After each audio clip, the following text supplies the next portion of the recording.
vamos a ver, voy a coordinar con Génesis a ver de qué manera podemos hacer ese tipo de revisión.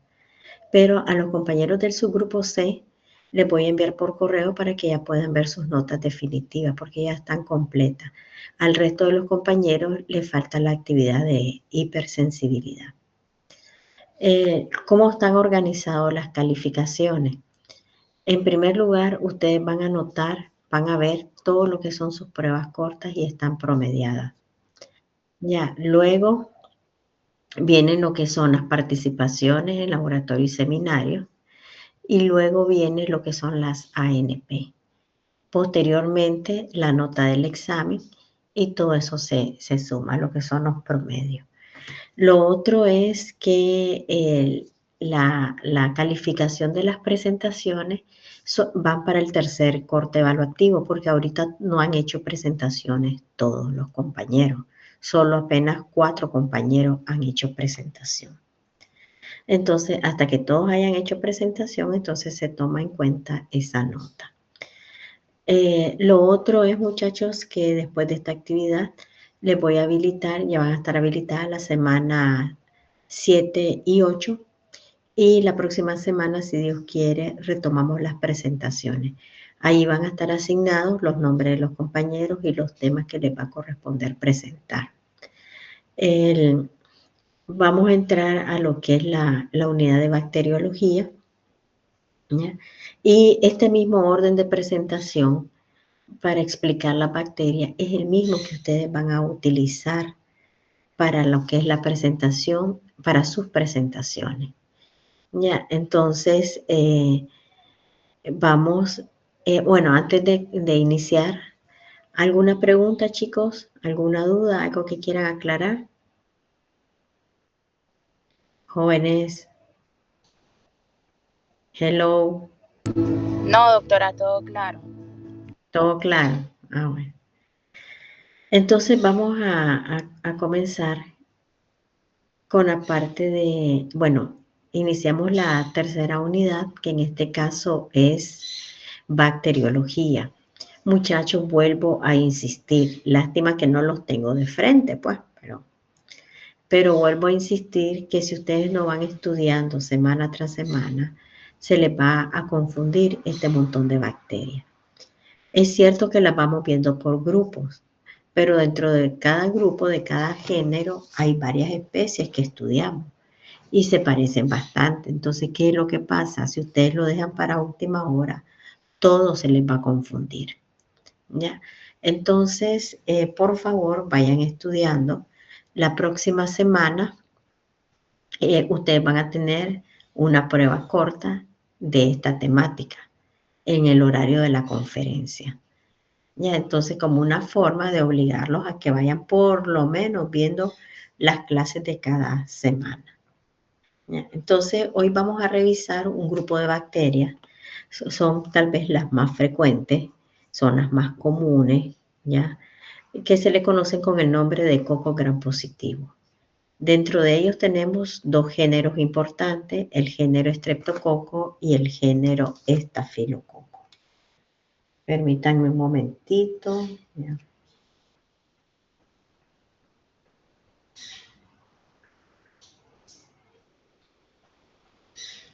Ya, entonces,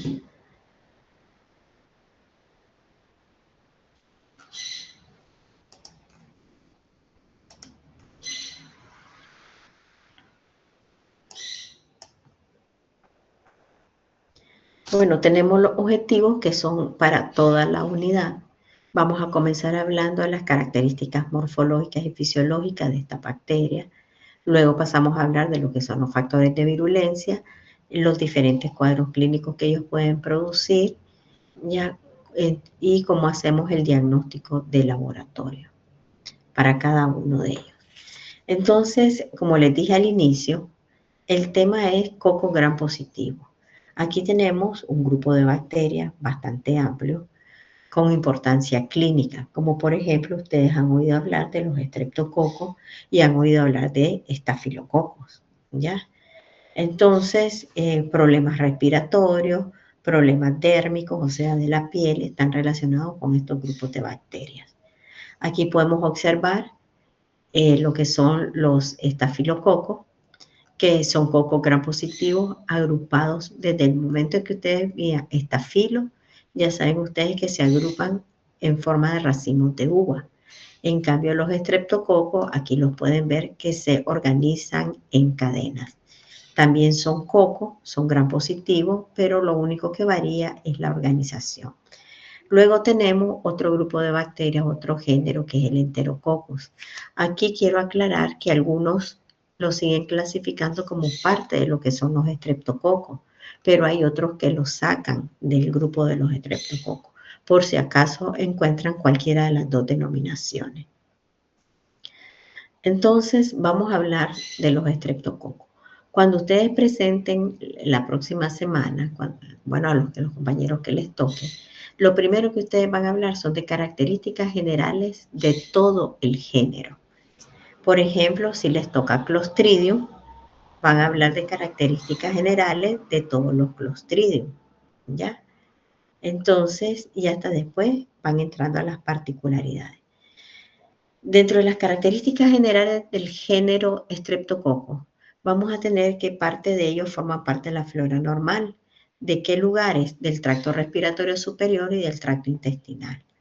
Ya se han encontrado más de 20 especies, son cocos gram positivos, ya los habíamos mencionado, agrupados la mayoría en cadena.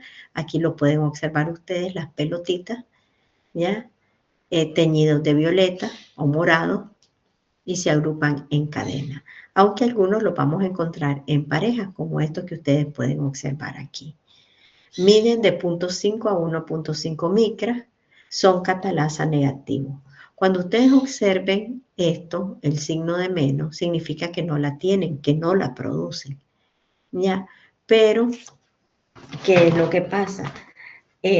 Ustedes dirán, si no la tiene o no la produce, ¿para qué la colocan? Porque esto es un criterio importante para poder identificar al género Streptococcus del género Staphylococcus. Acuérdense que los dos son cocos gram positivos, pero tenemos que buscar características que nos permitan diferenciar un género del otro género. ¿Y por qué tenemos que diferenciarlo? Porque prácticamente Streptococcus y Staphylococcus producen cuadros bastante similares y tienen ubicaciones en el organismo bastante similares. Entonces, aquí le ponemos que es catalasa negativo, significa que no produce la catalasa.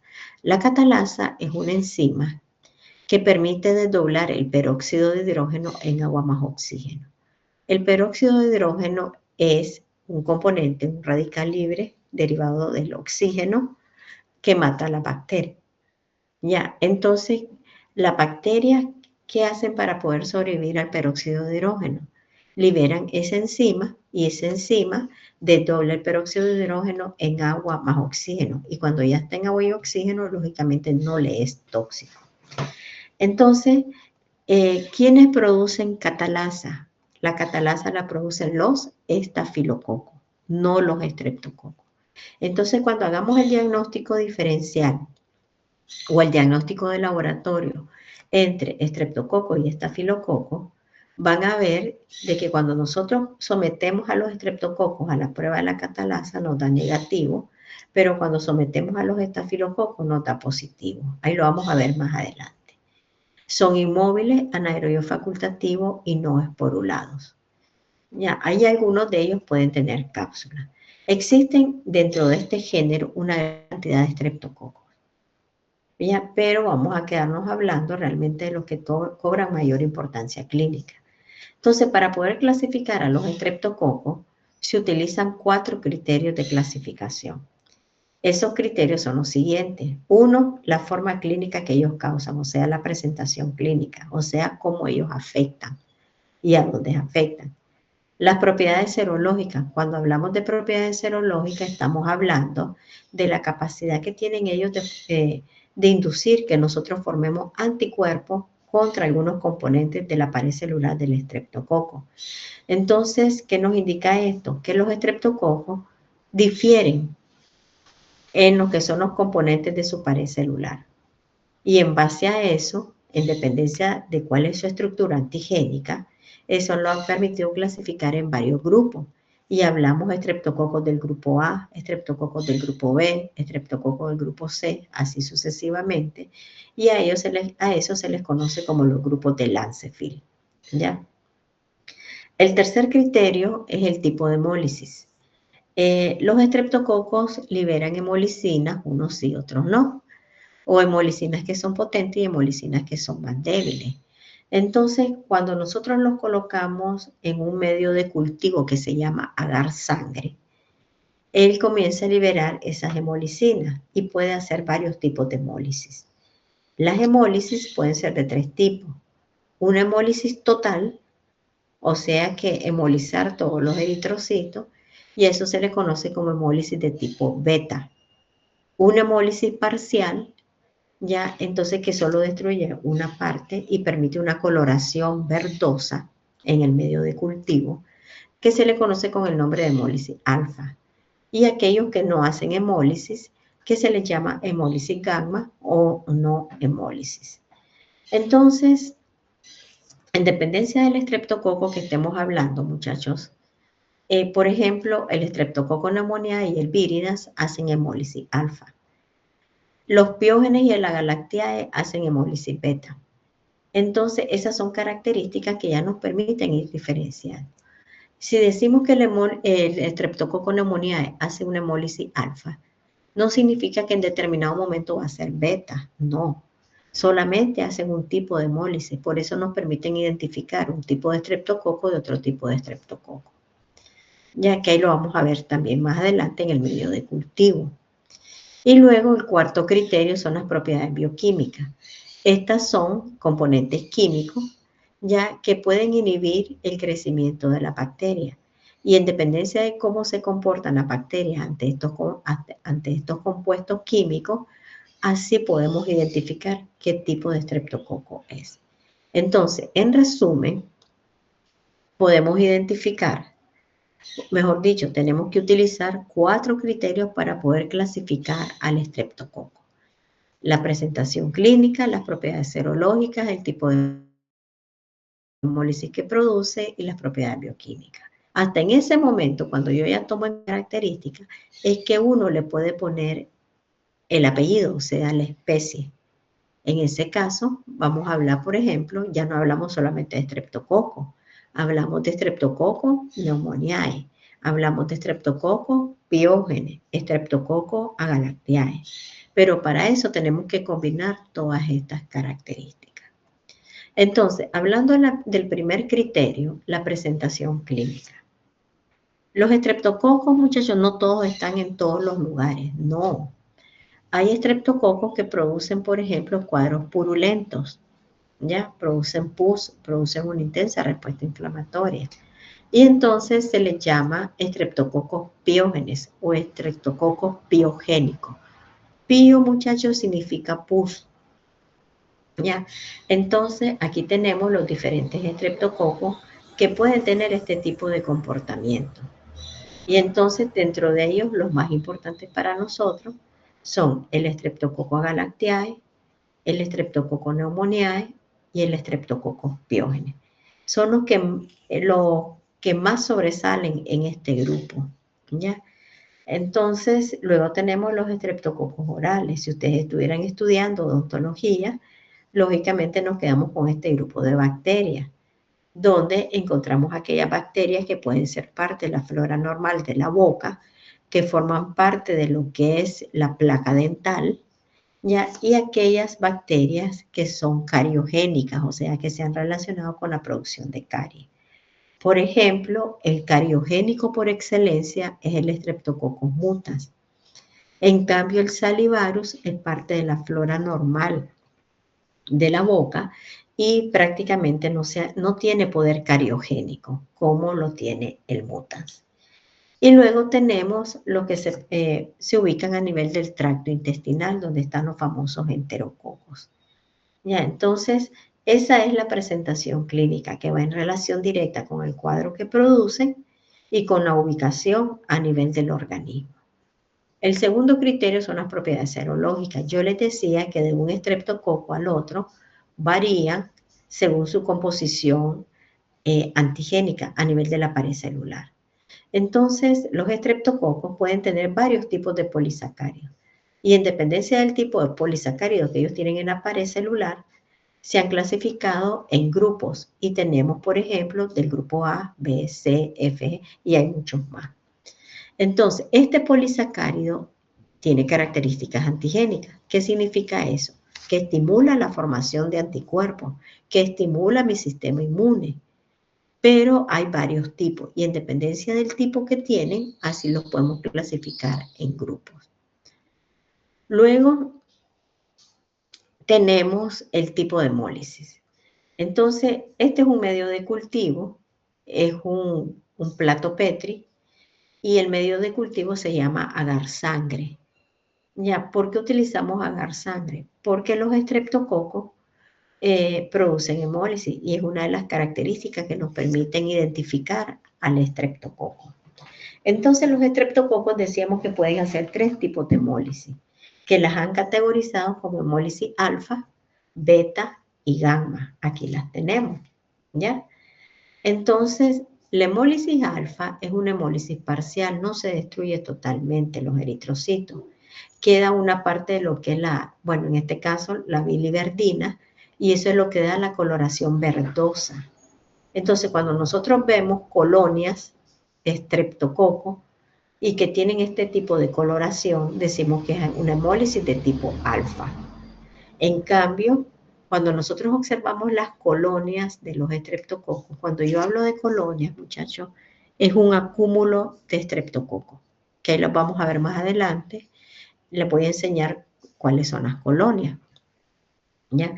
Entonces, cuando nosotros vemos esta hemólisis transparente alrededor de las colonias, ¿ya? Entonces nosotros decimos que es una hemólisis total o una hemólisis beta. Y cuando no hay hemólisis, le denominan hemólisis gamma. Que hay una discusión alrededor de esto, porque si no producen hemólisis no tendrían por qué llamarle hemólisis gamma. Pero al fin y al cabo nosotros no nos metamos en esa discusión y solo sabemos que hay 3 tipos de hemólisis, alfa, beta y gamma. Entonces aquí podemos ver quiénes hacen hemólisis de tipo alfa, esta coloración verdosa. El Streptococcus pneumoniae y el Streptococcus viridans.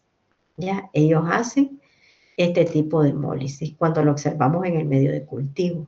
¿Quiénes hacen beta? Beta es el Piógenes y el Agalactiae.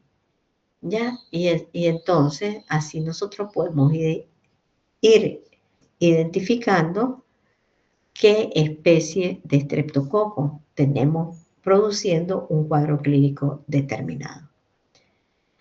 El otro criterio son las pruebas bioquímicas. ¿Se acuerdan que yo les decía que utilizamos diferentes componentes químicos que van a inhibir el crecimiento de las bacterias? ¿Ya? En dependencia si son sensibles o si son resistentes. Cuando nosotros decimos sensible, hacemos referencia a que si yo pongo la bacteria a un determinado componente, ese componente o ese compuesto me va a matar a la bacteria. Y decimos que es resistente cuando si yo lo pongo a ese compuesto, no me le hace absolutamente nada a la bacteria. Entonces, ¿qué pasa? Tenemos aquí varios componentes químicos, por ejemplo, bacitracina, octoquina, factor K, que son los que más nos interesan. La bacitracina es un componente químico ya que inhibe el crecimiento de lo que es, en este caso, el Streptococcus pyogenes. Entonces, aquí tenemos nosotros el platito, aquí tenemos agar sangre. Esto transparente significa que hay hemólisis, ¿ya? Pero alrededor se ponen unos papelitos, como este que ustedes miran aquí, ¿ya? Son unos papelitos, son unos sensidiscos, que lo que ellos tienen es bacitracina o bien octoquina. Entonces, cuando ustedes lo colocan en el medio de cultivo, ese papelito, comienza a liberar ese componente, ya sea bacitracina o ya sea octoquina. Entonces, en dependencia de la bacteria, va a inhibir su crecimiento o no va a inhibir su crecimiento.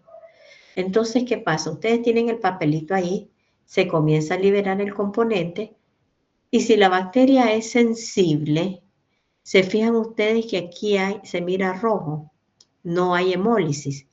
Si no hay hemólisis significa que no hay bacterias ahí, porque ¿para quiénes son las que hacen la hemólisis? La hacen las bacterias, ¿ya?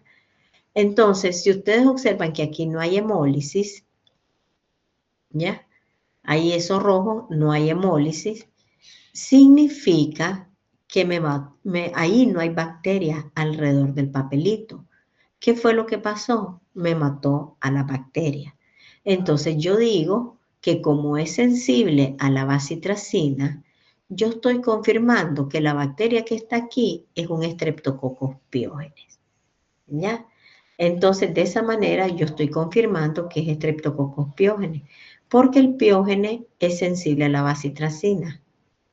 Pero el piógene tiene que ser resistente a la octoquina, porque si no, no voy a poder identificar lo que es un piógene de lo que es un pneumoniae. Es totalmente lo contrario. Ya, entonces, perdón, ¿se acuerdan que habíamos dicho que el Streptococcus piógenes me hace una hemólisis de qué tipo? Una hemólisis de tipo beta. Entonces, esto es lo que yo observo aquí. Ya. Entonces, ¿qué es lo que pasa? Aquí ya comienza a aparecer una zona rojita. Significa que ya me está matando la bacteria.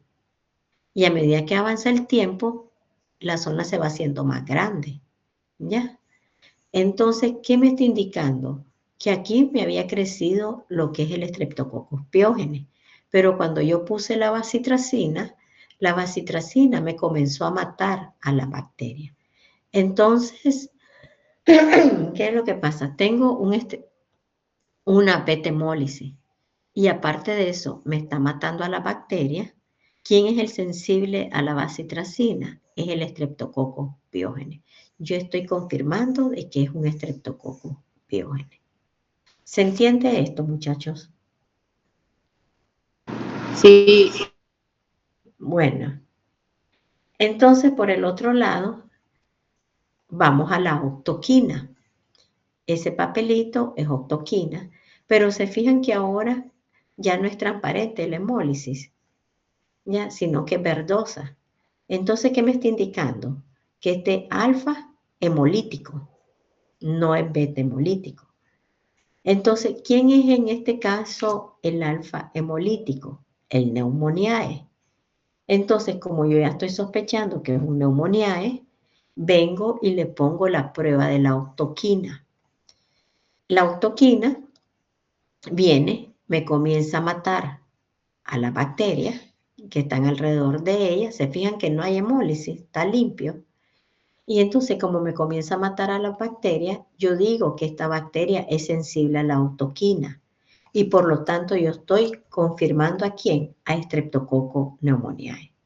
Si yo aquí pusiera la bacitracina en este medio de cultivo, el Streptococcus pneumoniae fuera resistente a lo que es la bacitracina, porque es lo contrario, ¿vieron, muchachos? Para poder identificar a las especies de Streptococcus. O sea que el piógene no puede ser sensible a la bacitracina y a la octoquina, no. Tiene que ser sensible a uno y tiene que ser resistente al otro. Y así yo ya identifiqué, aquí identifiqué piógenes y aquí yo ya identifiqué a lo que es Streptococcus pneumoniae. ¿Cuál es la otra especie que nos interesa? Es el Streptococcus agalactiae. Para identificar el Streptococcus agalactiae, muchachos, ya utilizamos lo que se llama el factor CAM. CAM son las siglas de las personas que lo inventaron, que lo descubrieron, ¿ya? Entonces, para identificar Streptococcus agalactiae, yo necesito obligatoriamente utilizar otra bacteria. ¿Y qué bacteria debo de utilizar? Debo de utilizar aquí, esta rayita que ustedes miran aquí, son las colonias, ¿ya? ¿Qué bacteria es la que va aquí? Es un Staphylococcus aureus, ¿ya? Y aquí, perpendicular, yo coloco lo que yo creo que es Streptococcus agalactiae, lo que yo voy a identificar, ¿ya? Entonces, en la parte central van el Staphylococcus aureus y en la parte perpendicular va lo que yo creo que es probablemente un Streptococcus agalactiae. ¿Por qué tengo que combinar Streptococcus agalactiae con Staphylococcus aureus? Porque el estafilococo tiene unas hemolicinas que son atraídas, que atraen a las hemolicinas que tiene el Streptococcus agalactiae.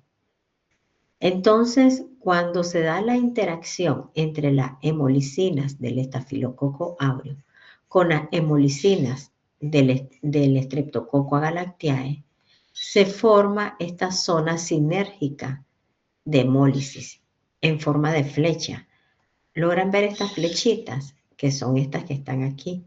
Entonces, cuando se forma esa hemólisis, que le llaman hemólisis sinérgica, lo que me está indicando es que ahí es donde se da la interacción entre las hemolicinas del Streptococcus agalactiae y las hemolicinas del Staphylococcus aureus. Si esta bacteria no fuera Streptococcus agalactiae, lógicamente no se van a atraer las hemolicinas y no se va a dar esta interacción en forma de flecha. Entonces, si no hubiera esa reacción aquí, que lo vamos a observar en uno más adelante, en una diapositiva que está más adelante, entonces nosotros decimos de que este no es Streptococcus agalactiae. Pero si se forma la flechita, si se da la interacción de la hemólisis, entonces con eso yo estoy confirmando que es un Streptococcus agalactiae. ¿Se entiende, chicos? Lo de la identificación bioquímica. Sí. Y nadie contesta, todos los demás desaparecieron. Hello.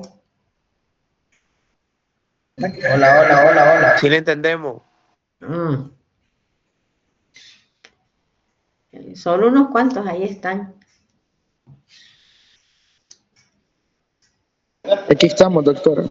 Aquí estamos, doctora, dice. ¿A dónde Todos están están? en el aula. En serio. ¿Ah? Chicos, se fueron al aula. Sí, doctora, todos estamos aquí Sí, en el doctora. aula. Ve qué lindo. Ah, pues me Es, esperan y ya llego. es que unos venían en el bus cuando me mandaron el mensaje. Génesis, ¿te dormiste? No, a las 6 los mandó la Génesis, pero usted sabe que algunos venimos de Tutankamón para adentro. ¿Y cómo hicieron para salir de Tutankamón? Tocó pagar Lancha, taxi. lancha. Yo Tocó pagar literalmente tuve taxi. que tomar una lancha para venir aquí. Génesis, ¿y vos estás ahí metida? No, doctora, yo estoy en mi casa. Si aquí casi se cae un palo. Lo están deteniendo el palo, entonces, para que no se termine Sí. de caer. Y entonces, ¿y cuántos están en el aula? Ana, vemos como unos 20, doctora, le voy a enseñar. Mandarme una foto a través de la... Ah. ¿Y Ya quién llego, es ya ese que está? llego. Ve Ya qué llego. lindo. No, no son 20, son menos. Somos como 15. Ahí está Oscar, está Nestalí. Nos querían venir a sacarse. Ah, bueno, pero no los han llegado a sacar, ¿verdad? No, Ah, bueno. Entonces, cualquier cosa, si llegan a sacar los muchachos, enséñenle que están virtual, ¿oyeron? Para que no lo saquen de él. Cuídense de vos, qué nefastos que son ustedes. No es cierto, Oscarito no, es buena gente, nada de peligroso. Entonces, muchachos, en un caso los llegan a sacar porque supuestamente no deben de estar si no está el docente, enséñenle que están de manera virtual, ¿oyeron? Para que no los saquen del aula. bueno, está bien. Ujú. Entonces,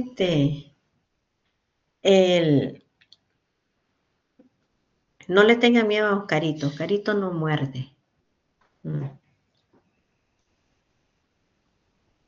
Le vamos a enseñar a Oscarito a enamorar chavalas, ¿sí? ¿Oyeron? Para los arañosos del grupo, me le enseñan a Oscarito. Bueno, entonces, continuamos pues con la clase.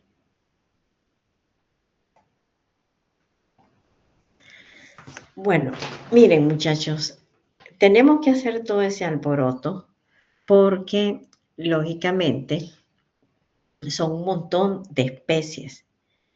Como género, todos tienen las mismas características, pero después, para que yo diga que es un Streptococcus piógenes, tengo que hacer varias pruebas para poder identificarlos. Entonces, por ejemplo, el Streptococcus piógenes se le denomina Streptococcus beta hemolítico del grupo A. ¿Ya? El Streptococcus agalactiae se le denomina Streptococcus beta hemolítico del grupo B. Hago alusión a esto porque en algunos artículos, en algunas revistas y todo eso, no le van a decir Streptococcus piógenes, sino que le van a decir Streptococcus beta hemolítico del grupo A. ¿Ya? Para que sepan que es lo mismo. Lo que pasa es que está haciendo aclaración de qué clasificación serológica tiene y qué tipo de hemólisis tiene. ¿Ya? Pero no todos los estreptococos pueden ser clasificados de esa manera.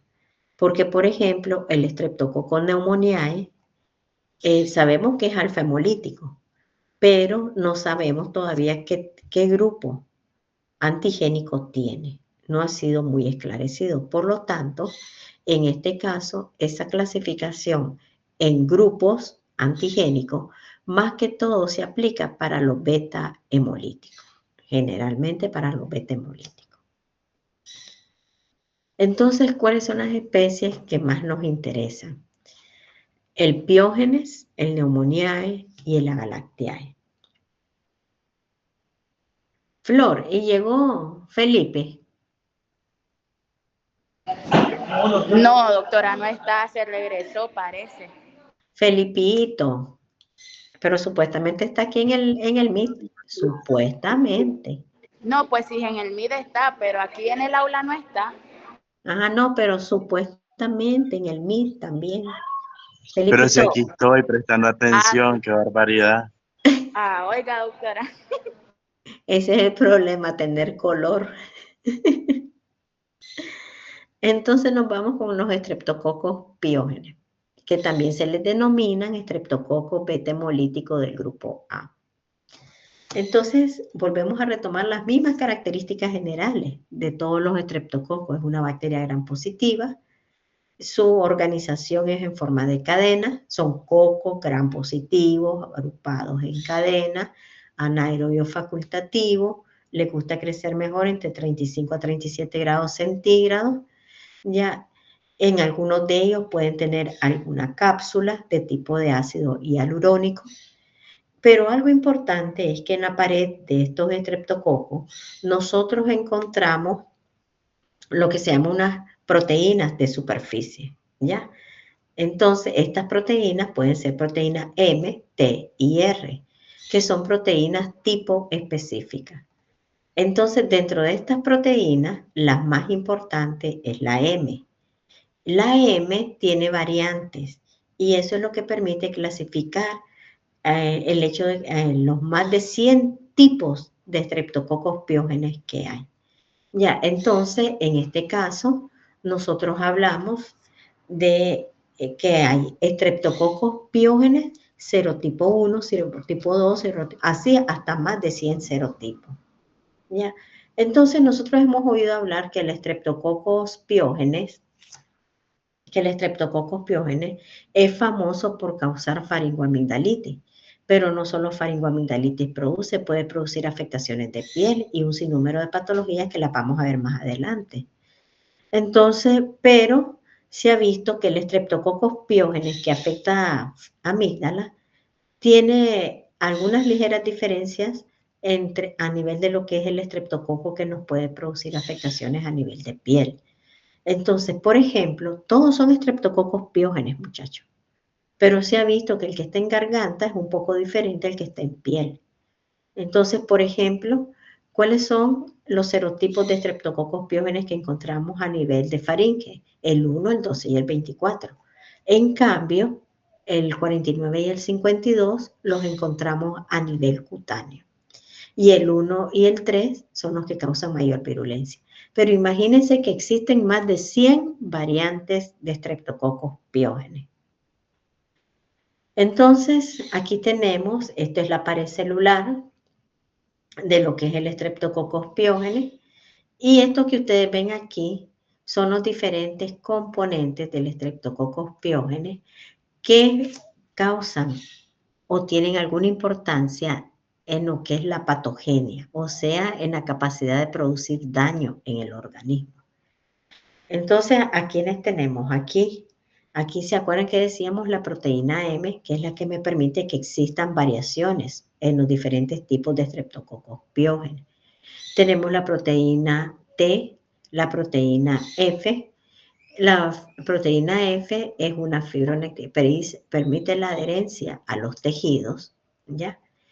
Y entonces, cuando nosotros hablamos de factores de virulencia, son todas aquellas moléculas, son todas aquellas sustancias que utiliza el estreptococo para podernos causar daño. Esas moléculas, muchachos, pueden ser de dos tipos. Las que se encuentran aquí a nivel de lo que es la pared celular o que se encuentran a nivel de superficie del estreptococo, los que forman parte del cuerpo de la bacteria, por decirlo así, y aquellos que ella produce, producto de su metabolismo. ¿Y cuáles son esas moléculas que ellas producen? Las bacterias producen toxinas y enzimas. Y eso se conocen como componentes o factores extracelulares. Por lo tanto, tenemos factores de superficie y factores extracelulares. Dentro de los factores de superficie, los estreptococos, ¿se acuerdan que habíamos dicho que tenían cápsulas, algunos de ellos? Entonces, la cápsula se encuentra por fuera, aquí la pueden ver, la rosadita, y ustedes ya estudiaron cuál es la función de la cápsula. Ya saben ustedes que la cápsula lo protege de la fagocitosis. Independientemente cuál sea su composición química, ¿ya? Todas las cápsulas lo protegen a las bacterias de la fagocitosis. Ya, entonces ahí lo tenemos. Y en la pared celular encontramos los ácidos lipoteicoicos, las proteínas M, las proteínas T, la proteína R, y encontramos una enzima, este componente que es una peptidasa del C5A. Entonces, ¿qué es lo que hace este componente de peptidasa del C5A? Destruye al C5A, que es una proteína del sistema del complemento. El C5A, acuérdense que es anafilotóxico y quimiotáctico. Por lo tanto, si se destruye, ¿qué es lo que pasa? No se va a potencializar la respuesta inflamatoria como mecanismo de defensa.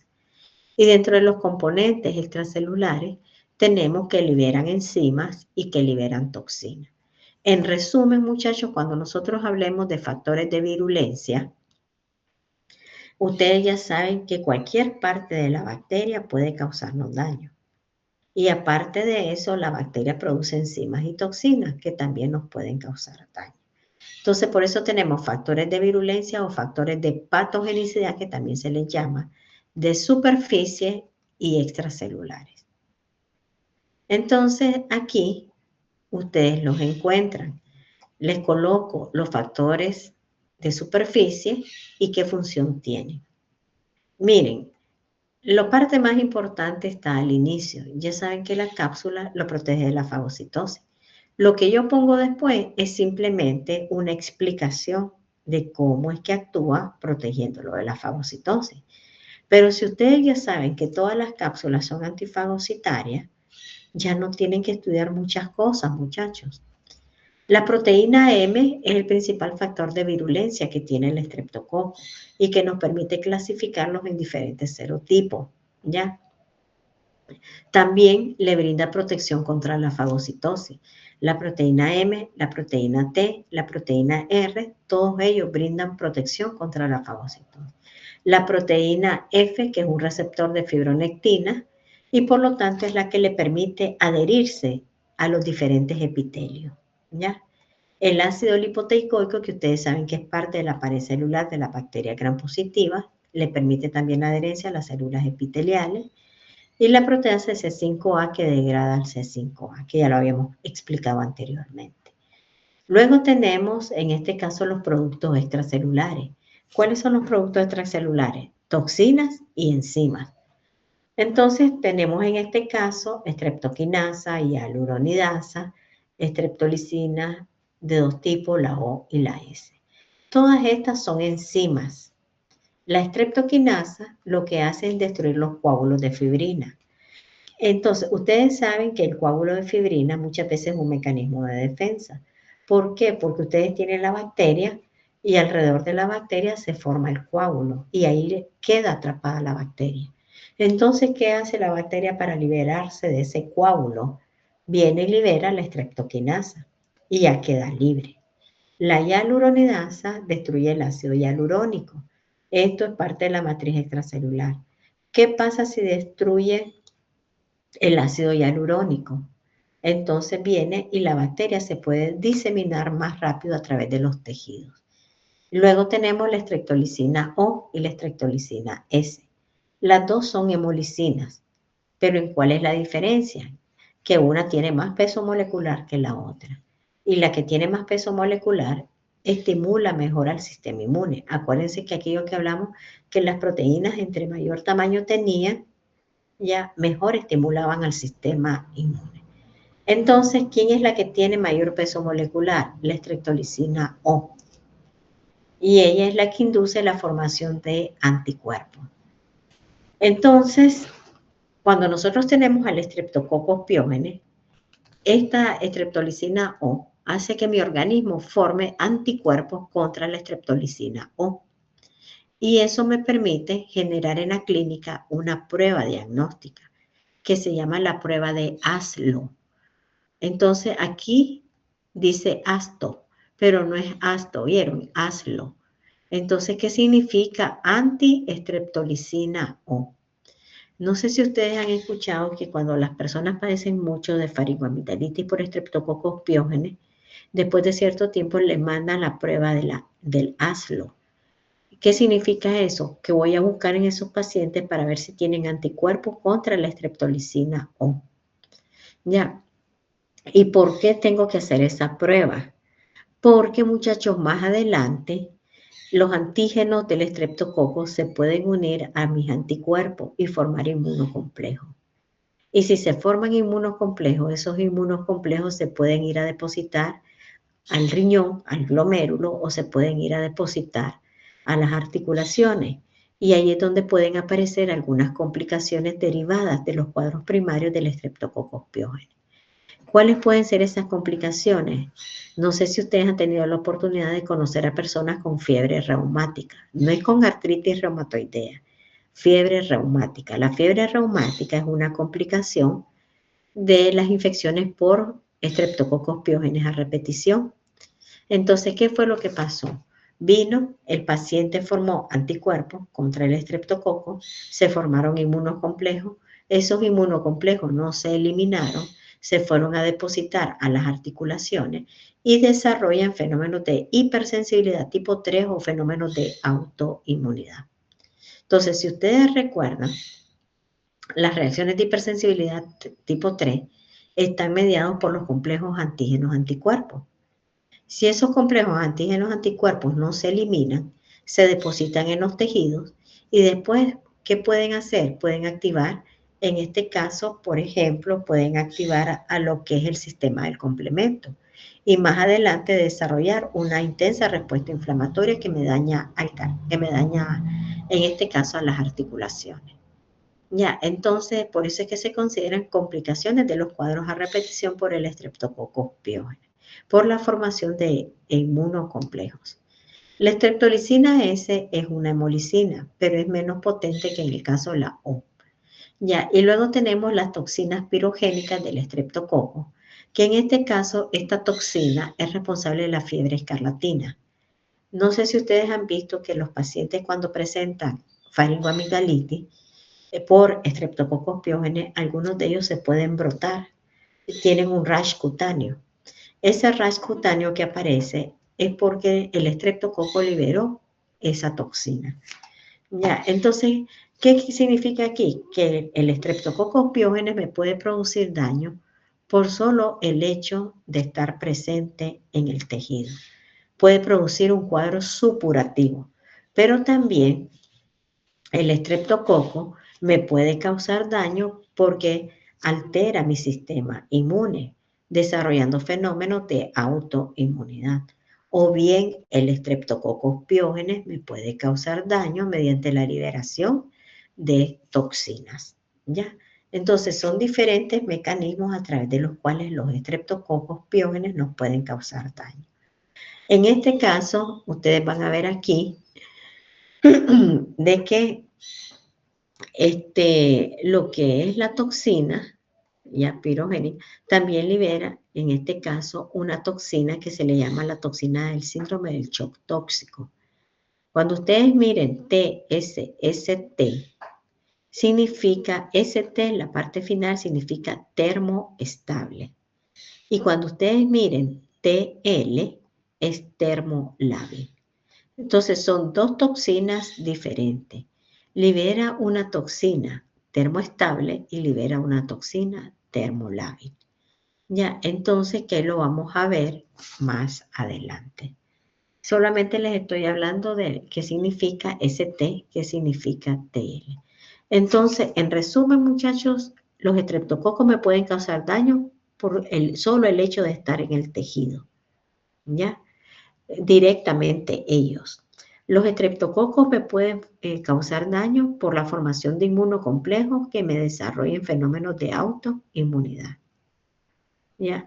Los estreptococos me pueden causar daño por la liberación de toxinas, como estamos viendo en este último caso. Entonces, dentro de los mecanismos de daño, la patogenia, ustedes van a ver que los estreptococos me pueden causar daño, procesos supurados y no supurados. Aquí hablamos de supurados cuando ya hay pus, cuando ya hay secreción. Pero también me puede ocasionar procesos que no me cursan con secreción.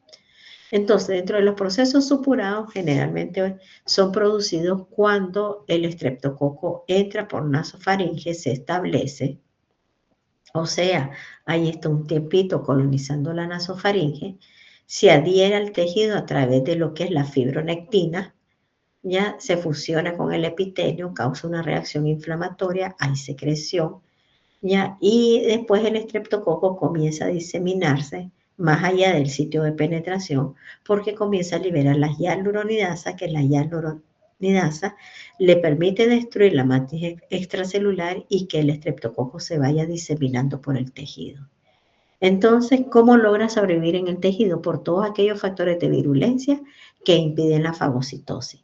¿Quiénes son esos factores de virulencia que hacen que el estreptococo esté protegido y no sea fagocitado? La cápsula, la proteína M, la proteína T, la proteína R, todas aquellas que son antifagocitarias.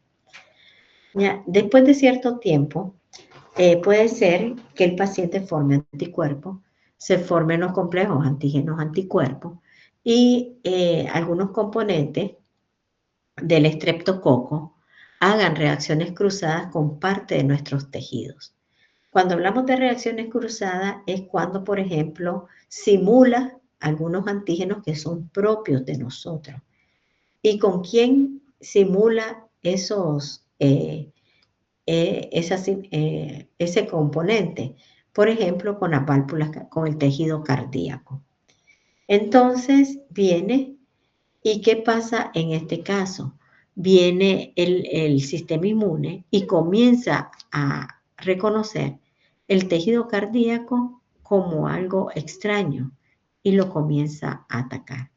Igual pasa con las articulaciones, igual pasa con la piel, igual pasa con el riñón. Entonces, lo que hace el estreptococo es que mi sistema inmune se confunda. ¿Por qué? Porque él tiene algunos antígenos que son bastante similares a los nuestros y hace una reacción cruzada. Y es ahí donde comienza a desarrollar fenómenos de autoinmunidad. Y el sistema inmune, en lugar de atacar al estreptococo, comienza a atacarnos a nosotros. Y ahí es donde aparecen los procesos no supurados o complicaciones. Era cuando hablamos de la glomerulonefritis o de la fiebre reumática.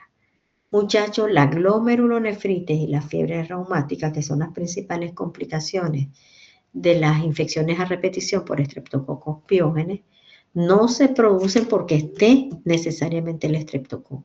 Se produce porque hay inmunocomplejos, donde se comparten antígenos del estreptococo y anticuerpos elaborados por nosotros. Entonces, ¿qué es lo que pasa? Mientras en los supurados está presente la bacteria causando la reacción inflamatoria y todo eso, el daño, en los procesos no supurados, ¿qué fue lo que hizo el inmunocomplejo? Activó el sistema inmune, más bien nos ataque a nosotros. Aquí el causante del daño ya es el sistema inmune. ¿Por qué? Porque hubo una reacción cruzada entre componentes del estreptococcus piógenes y componentes de nosotros. Entonces, aquí tenemos, en este caso, el cuadro más frecuente, que es la faringoamigdalitis. Y aquí tenemos las principales afectaciones post-infecciones estreptocóxicas que puede ocasionar esta bacteria. Ahora, esto que está aquí en el platito, esas pelotitas, son las colonias. Las colonias, muchachos, son agrupaciones de bacterias. Aquí tenemos, se fijan, aquí están las bacterias. Así las vemos en la tinción de Gram. Pero en el medio de cultivo lo que vemos son las colonias, son las pelotitas, que son agrupaciones de estreptococo, ¿ya? Entonces, aquí tenemos las amígdalas aumentadas de tamaño, enrojecidas, pero hay algo característico que son las placas de pus. Cuando ustedes en unas amígdalas, ustedes ya observan las placas de pus, eso es bacteriano. Y el principal bacteria que causa eso se llama Streptococcus pyogenes. Porque ustedes, la faringoamigdalitis, muchachos, no solamente es producida por Streptococcus pyogenes, es producida por un sinnúmero de microorganismos. Pueden ser virales y pueden ser bacterianos. Los más frecuentes son los virales, ¿ya? Entonces, yo puedo tener las amígdalas aumentadas de tamaño, las puedo tener enrojecidas, ¿ya? Ustedes andan con el dolor de garganta y todo eso. Pero si no logras observar las placas de pus, entonces primero lo categorizas como una infección viral.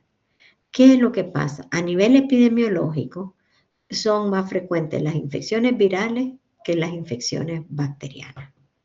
Pero si ustedes al examinar garganta ven las amígdalas con las placas de pus, ya no van a estar pensando en viral, sino que lógicamente ya piensan en una etiología bacteriana.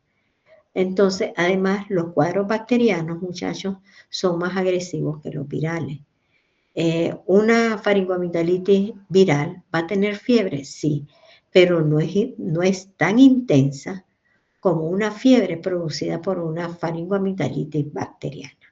O sea que las bacterianas como que deterioran un poco más al organismo. Entonces, para que recuerden su inmuno, de ahora en adelante no se van a olvidar de inmuno porque la base fisiopatológica de muchas de las enfermedades que tenemos en la actualidad tienen una base inmunológica. Entonces, cuando entra en este caso, lo que es el Streptococcus pyogenes, ¿ya? Ingresa, viene, es reconocido por una célula B, es reconocida por una célula T por los receptores específicos, y después posteriormente, ¿qué es lo que pasa? Comienza a formar anticuerpos y se comienza a dar una reacción cruzada entre los antígenos del estreptococo y los anticuerpos que yo formo. Y entonces formamos complejos antígenos-anticuerpos que esos complejos, inmunocomplejos, se van a ir a depositar posteriormente. Pueden ir al corazón, al cerebro, ya puede ir a las articulaciones o puede ir a piel. Y aquí es donde nosotros ya desarrollamos las famosas complicaciones o los cuadros no supurados por el estreptococo piógeno. Aquí tenemos los cuadros clínicos, ¿ya? Esta es una de las tantas clasificaciones que hay, donde el estreptococo piógeno puede producir una infección directa, como lo que les decía de la faringoamigdalitis, enfermedades postinfecciosas como la fiebre reumática y la glomerulonefritis, ¿ya? O bien enfermedades mediadas por toxinas, donde tenemos la fiebre escarlatina, el síndrome del shock tóxico y la fascitis necrosante. Aquí es lo mismo, clasificaciones, pero de otra manera. Y cuando ustedes miran estos puntitos aquí, ya, y además se acompaña de un rash cutáneo y se acompaña de fiebre intensa, más las amígdalas aumentadas de tamaño y lleno de pus, eso es lo que se conoce como la fiebre escarlatina, ¿ya? Ahora, este cuadro característico, que lo podemos haber observado en los niños, ¿ya? Este cuadro dérmico se le conoce con el nombre de impétigo. Ustedes pueden ver que aquí la niña tiene un ganglio aumentado de tamaño, ya producto del proceso infeccioso.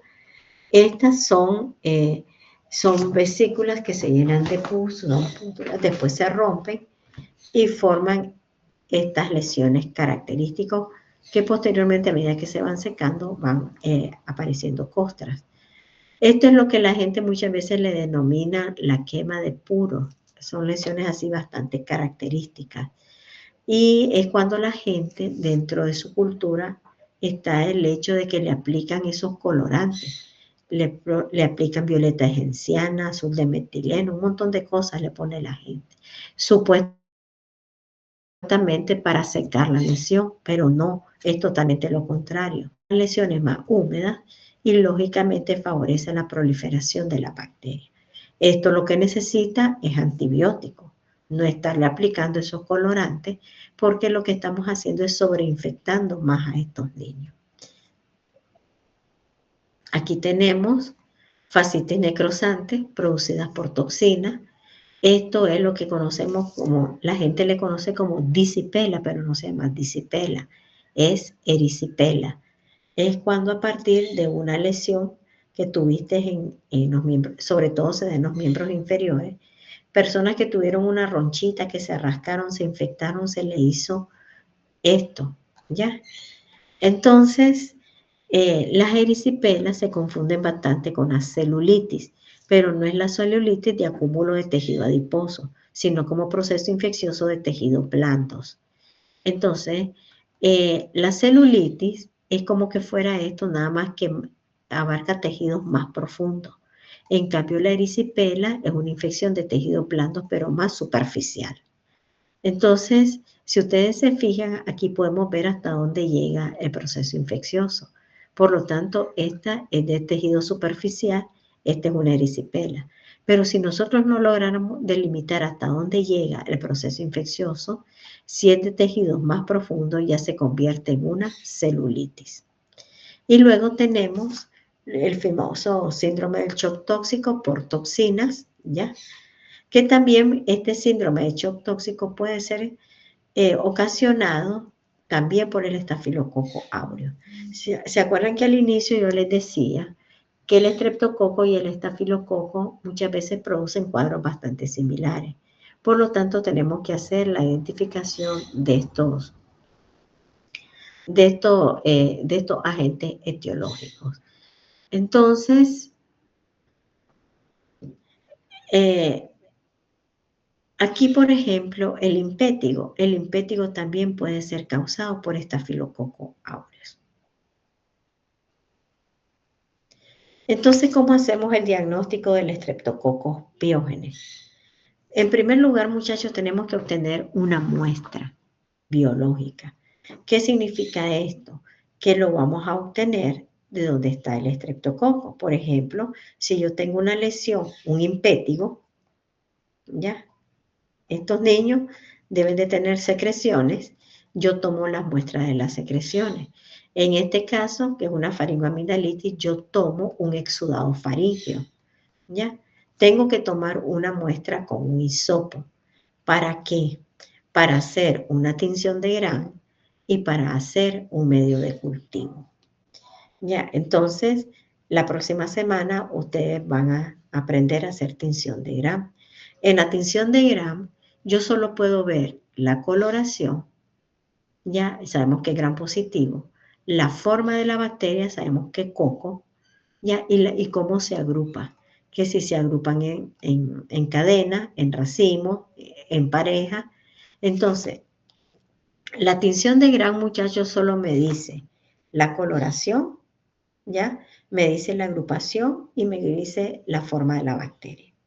Con solo eso yo puedo sospechar el género, pero yo todavía no le puedo poner el apellido, o sea, no le puedo poner la especie. Para confirmar especie yo tengo que hacer más pruebas para ponerle el nombre de Streptococcus pyogenes. Yo hasta ahorita, aquí viendo esta tinción de Gram, yo solo puedo decir que es un estreptococo, hasta ahí nomás. Pero aquí tenemos el medio de cultivo, que es agar sangre. El medio de cultivo es el test de oro. Ya cuando hablamos de test de oro, es la prueba de referencia que utilizamos. Es la que te dice la verdad. Entonces, logran observar estos puntitos blancos. Estos puntitos blancos son las colonias. Son colonias perladas. ¿Ya? Son transparentes. Entonces, y alrededor de las colonias se fijan que está esta zona transparente. Esa es la hemólisis. Y como veo una hemólisis transparente, es una hemólisis de tipo beta. Entonces, yo con esto, yo ya puedo pensar probablemente de que sea un Streptococcus pyogenes, ¿ya? Por las características de la colonia y por el tipo de hemólisis. Pero aparte de eso, muchachos, tengo que hacer la correlación clínica. Si yo estoy tomando una muestra de un exudado faríngeo, lo más probable por epidemiología es que yo diga que sea un Streptococcus pyogenes. Entonces, la clínica, acuérdense que cuando nosotros tenemos un paciente, tenemos un diagnóstico clínico presuntivo. Los métodos diagnósticos de laboratorio solo los mandamos para confirmar, pero no esperen que los métodos diagnósticos le den el diagnóstico. La clínica es la que hace el mayor porcentaje del diagnóstico. Después con los métodos de laboratorio yo solo voy a confirmar. Entonces, yo tengo esto en el Gram y tengo esto en el medio de cultivo y yo veo que tiene beta-hemólisis. Lógicamente yo ya voy pensando que es un Streptococcus pyogenes. ¿Cómo lo voy a confirmar? Bueno, en primer lugar, tengo que dejar confirmado, muchachos, que sea estreptococo y no estafilococo. La prueba que me permite confirmar género es la prueba de la catalasa.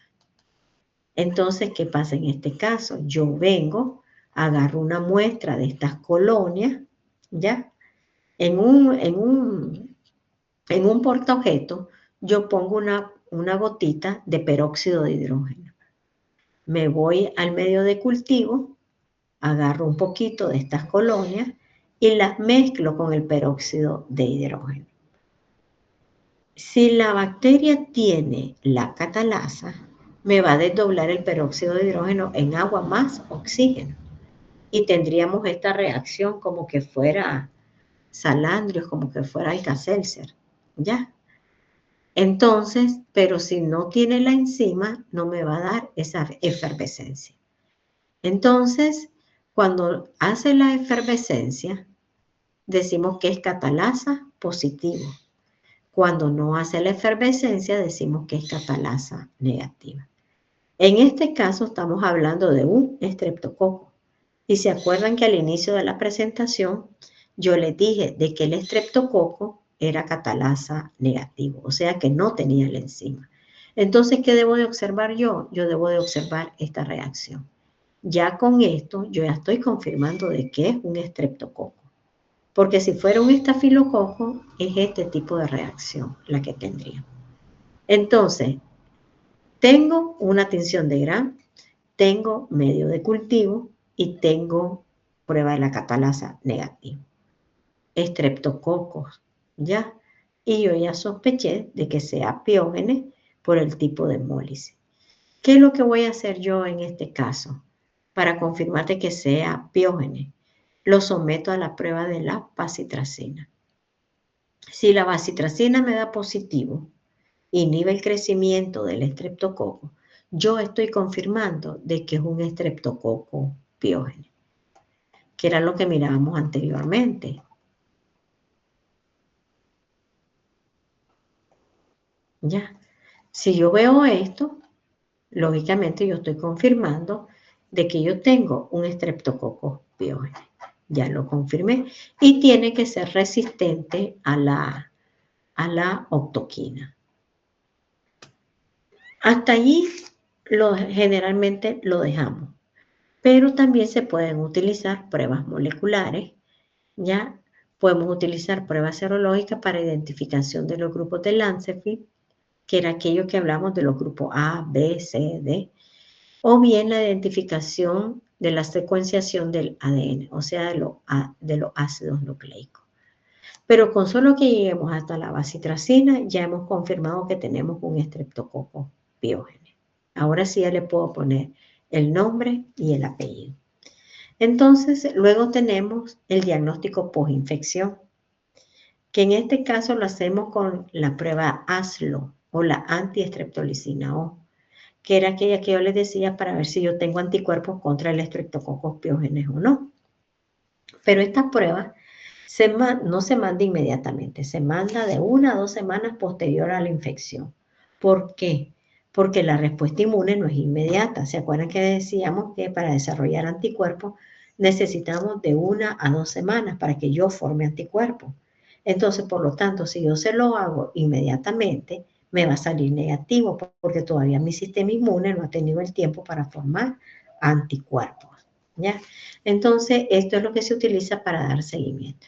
¿Por qué es importante esto? Porque si una persona padece a repetición infecciones por estreptococos Piógenes, más adelante me pueden llegar a desarrollar las complicaciones.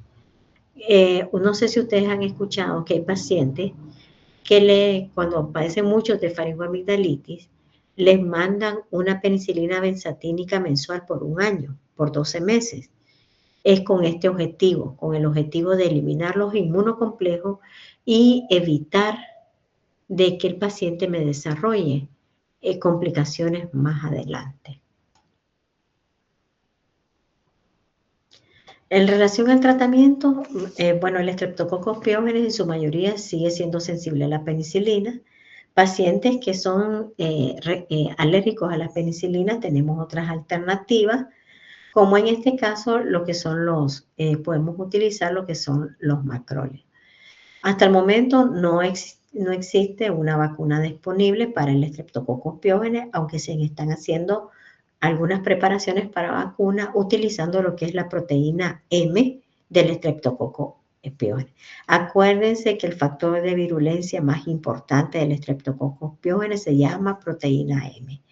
Acuérdense que el que determina la variabilidad de los estreptococcus Piógenes se llama proteína M.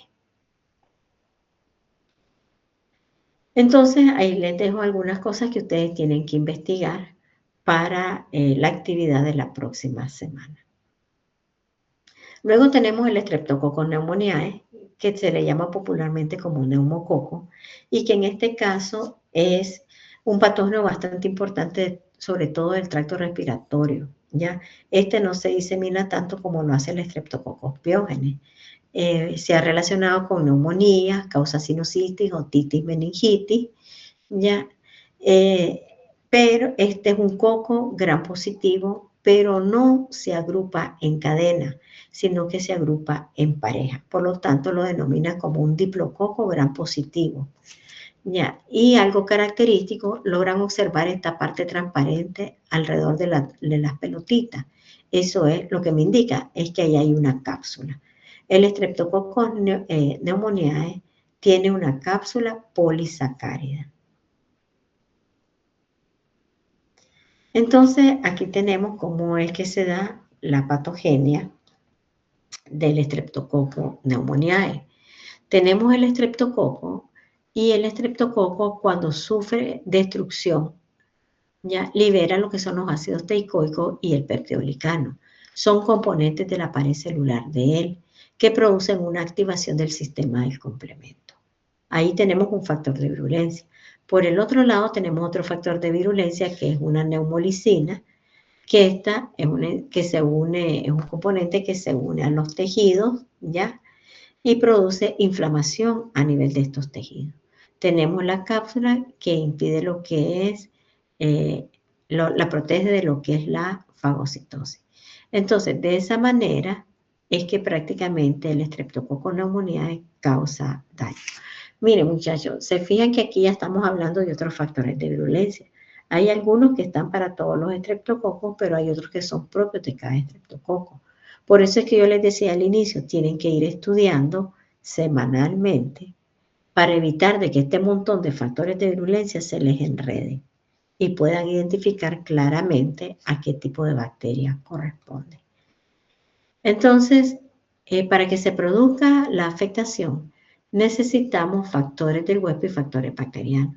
Dentro de los factores de huésped son aquellos que generalmente inmunodeprimen a los pacientes. Y dentro de los bacterianos tenemos los factores de virulencia, como la cápsula, la liberación de toxinas, la liberación de enzimas. Y entonces, si ustedes se fijan, ahí les pongo a la par qué es lo que hacen cada una de ellas. La leucocidina, aunque no aparece a la par, pero ya saben que causa lisis de ¿quién? De los leucocitos. Y aquí tenemos, dentro de una de las enzimas más importantes, es la neuroaminidasa. Entonces, ¿cómo el Streptococcus pneumoniae nos alcanza? Nosotros podemos entrar en contacto con el Streptococcus pneumoniae a través de una persona que anda infectada. Las personas, cuando andan infectadas, cuando andan con un proceso respiratorio, están estornudando y están tosiendo. Y en esas gotitas de flush, en esas gotitas respiratorias, puede liberarse lo que es el estreptococo. De esa manera, el estreptococo ingresa a nosotros a través de la nasofaringe. Ahí permanece un rato, ahí se adhiere, se multiplica, ya, y después posteriormente, ya cuando está establecido, comienza a diseminarse. Acuérdense que tiene que llegar hasta pulmón. Entonces, nuestro aparato respiratorio, acuérdense que tienen cilios. Los cilios juegan un mecanismo de defensa, pero él logra inmovilizar en cierto momento estos cilios y le permite penetrar y avanzar y llegar hasta el pulmón. Cuando ya está en pulmón, viene y evade a los macrófagos, o sea que evita lo que es su fagocitosis. ¿A través de qué? De la cápsula, la proteína M, la T y la R. Entonces, cuando ya se establece a nivel pulmonar, desencadena la respuesta inflamatoria, ¿ya? Causa un daño en las células endoteliales y ya tenemos un cuadro característico de una neumonía. A partir de allí, él puede diseminarse a todo el organismo. O sea, él puede andar en sangre y es lo que se conoce como la bacteremia. Y cuando anda en sangre, cuando anda viajando por nuestro organismo, puede alcanzar lo que son las meninges y desarrollar un cuadro de una meningitis. Tal vez ustedes han logrado escuchar que muchas personas son ingresadas por neumonía y mueren por una meningitis, pero es por eso mismo, por la diseminación de lo que es el estreptococo piógeno. ¿Cómo se hace el diagnóstico? La misma secuencia, muchachos, que el estreptococo piógeno. El neumonía, el diagnóstico es igual al piógeno. Ven, si la persona tiene una neumonía, la muestra la tomo de la expectoración. Si me llega con una meningitis, se hace una punción lumbar, se extrae el líquido cefalorraquídeo y al líquido cefalorraquídeo se le monta la tinción de Gram. Ya, entonces, si es una bacteremia, tomo una muestra de sangre. Entonces, a cualquiera de esas muestras, ¿qué es lo que le voy a hacer? Le voy a hacer tinción de Gram y le voy a montar cultivo. En la tinción de Gram, ¿qué es lo que voy a observar? Aquí lo teníamos. Diplococos Gram positivos. ¿Ya? Eso es lo que yo voy a encontrar en la tinción de Gram. Entonces, si es un paciente que tiene una neumonía y observo estos diplococos Gram positivos, yo ya comienzo a pensar de que sea un Streptococcus pneumoniae. ¿Por qué no un Piógenes? Porque el Piógenes va en cadena. ¿Ya? El Pneumoniae le gusta estar en pareja. Entonces, ¿qué voy a observar en el medio de cultivo? En el medio de cultivo voy a encontrar las colonias transparentes, pero ¿qué es lo que va a variar? La hemólisis. Aquí ya no es una hemólisis beta, sino que es una alfa hemólisis. Miren la coloración como verdosa. Ya, entonces esta ya es una coloración alfa, perdón, una hemólisis de tipo alfa. Entonces, un paciente con neumonía, la tinción de Gram me dice que son diplococos gram positivos. Y en el medio de cultivo yo observo colonias transparentes rodeadas por una hemólisis parcial, o sea, una hemólisis alfa. ¿Qué estoy pensando yo? Que es un Streptococcus pneumoniae. ¿Con qué lo voy a confirmar? Poniéndole la prueba de la autoquina. Y si la autoquina me inhibe el crecimiento de esa bacteria, entonces con eso yo ya estoy confirmando de que este es un Streptococcus pneumoniae. Ya. Entonces ya de esa manera nosotros hemos identificado la bacteria. Luego tenemos el Streptococcus agalactiae, que se le conoce como el Streptococcus beta hemolítico del grupo B. También son cocos gram positivos, agrupados en cadena o en pareja, tiene cápsula, ya tiene hialuronidasa, neuraminidasa, proteasa, y aquí lo que vamos a utilizar para identificación de ella es el factor CAM. Entonces, el Streptococcus beta hemolítico, muchachos, puede encontrarse colonizando ya el tracto genital ya y lo que es el tracto gastrointestinal de mujeres embarazadas. Ya, entonces puede encontrarse en lo que es la vagina de la mujer. Entonces, cuando nace el bebé y desciende por el canal del parto, algunos bebés pueden aspirar estos estreptococos y más adelante desarrollar lo que es una neumonía, una sepsis o una meningitis. Entonces, el Streptococcus agalactiae cobra importancia más que todo por el desarrollo de enfermedades neonatales, o sea, en el recién nacido. Entonces, vamos a ver que también producen infecciones en los adultos, pero en este caso hay que diferenciar dos grupos. Las infecciones maternas, aquí tenemos que si se infectaba el bebecito, daba infecciones neonatales, pero también pueden haber infecciones en la madre, ¿ya? Causar corioamnionitis, un aborto séptico o una sepsis puerperal. Si ustedes se fijan, todas están relacionadas con el embarazo, porque donde la mujer puede tener una sobrecolonización de Streptococcus agalactiae. Pero también se ha asociado a infecciones que no necesariamente se dan en mujeres embarazadas, sino que en personas que tienen alguna enfermedad de base o que tienen algún estado de inmunosupresión. Por ejemplo, se ha relacionado con infecciones urinarias, sobre todo en aquellos varones que tienen problemas de próstata. Ya, se ha visto que ha causado lesiones gangrenosas supuradas, sobre todo en pacientes diabéticos. Ya, o puede bien desarrollar artritis, endocarditis, meningitis, neumonía en pacientes que tienen alguna enfermedad inmunosupresora, como por ejemplo VIH o neoplasias. Ya, pero no es que sea un patógeno por excelencia, sino que tiene que haber alguna condición para que este Streptococcus agalactiae produzca daño. Pero como les decía, cobra más importancia por las infecciones neonatales. ¿Cómo se hace su diagnóstico? Igual, tomamos la muestra, hacemos tinción de Gram, hacemos cultivo, ¿ya? Y en este caso, acuérdense que es beta hemolítico. Aquí tenemos la beta hemólisis. Pero ¿cómo lo voy a confirmar? Con la prueba de CAM. Entonces, para hacer la prueba de CAM, en un medio de cultivo, un agar sangre, pongo lo que es la cepa de Staphylococcus aureus en el centro y de manera perpendicular pongo la muestra que yo creo que tiene Streptococcus agalactiae. Acuérdense que el que voy a confirmar es el Streptococcus agalactiae. Entonces, en este caso, si se forma la flechita, que es la zona de hemólisis sinérgica, yo digo de que esto es Streptococcus agalactiae. Pero si no se forma la flechita, como en este caso, no es Streptococcus agalactiae. Ya, y yo con esto yo ya estoy confirmando al Streptococcus agalactiae. Luego tenemos otros estreptococos de importancia médica como son los víridas.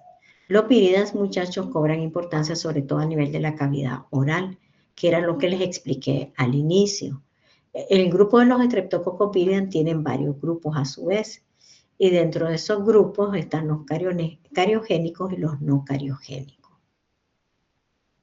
Luego tenemos los enterococos, que yo les decía que algunos los siguen introduciendo dentro del grupo del género de los enterococos y otros los manejan aparte. Independientemente de dónde se ubiquen, es bueno saber de que son parte de la flora gastrointestinal. Sin embargo, en la actualidad se han asociado a infecciones de pacientes que están hospitalizados. Ya, entonces los consideran como un patógeno oportunista. Pero lo más importante, muchachos, en esto es que varios de estos están desarrollando resistencia a los antibióticos. Entonces son patógenos oportunistas. ¿Por qué son oportunistas? Normalmente viven en nuestro tracto gastrointestinal.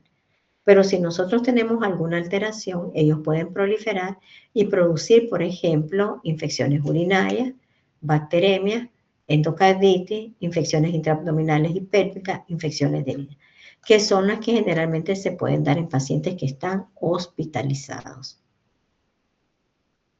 Preguntas con los estreptococos. Ahora ya se fijan por qué les digo que tienen que ir estudiando semana tras semana. Si no, el montón de bacterias se les va a hacer un solo chapatón. ¿Preguntas? ¿Ya desaparecieron? ¿Qué va a hacer? ¿Qué va a hacer? Todo claro, doctora, todo claro. Todo claro. Vamos a ver el resto, porque muchos pueden Estafilococo, estar gram conectados. positivo. ¿Ah? Yo ¿Qué sé, cosa?